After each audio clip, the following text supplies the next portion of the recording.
Pakita ko lang sa inyo kung ano yung normal na araw ko. Bilang isang business owner, content creator, tas may iba't ibang side quest na ginagawa. Umuulan kanina, tumambay lang ako saglit sa labas, tas nagkape. Tas ito yung pinakauna kong ginagawa. Sa umaga, punta ako dito sa station.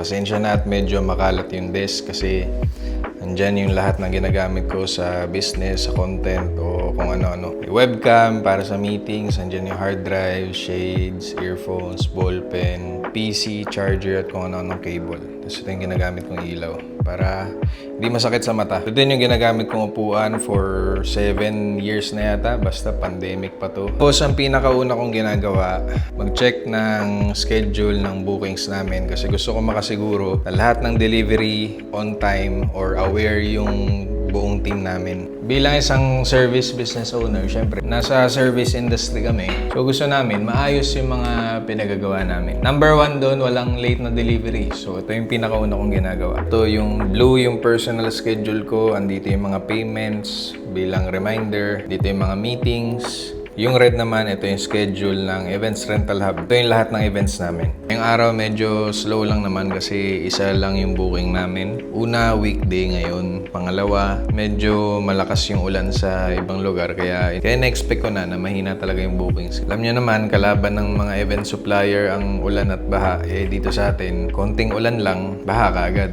Pagtapos ma-remind yung buong team tsaka ma-deliver yung lahat na kailangan i-deliver. Tumututok naman ako dito sa Facebook page namin para sumagot sa lahat ng mga inquiries. Gaya ngayon, merong rush booking sa repeat client namin. Pipick upin mamaya lunchtime, 50 chairs at 4 tables lang naman. So,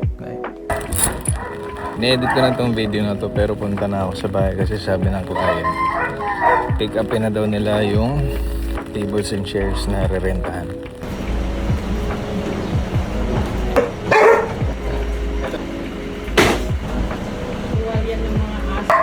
Kaya gagawa ko na lang ng resibo.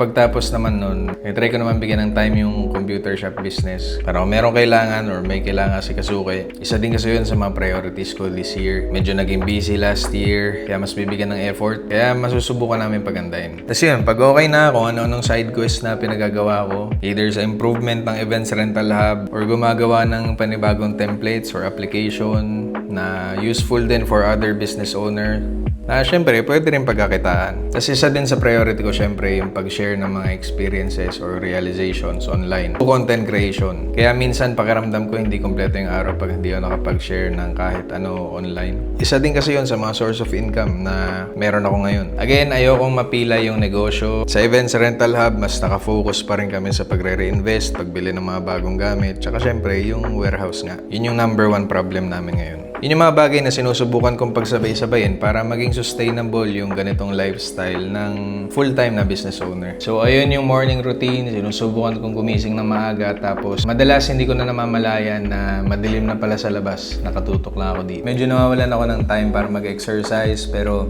yun yung susubukan ko ibalik. Yun lang ang trabaho muna tayo.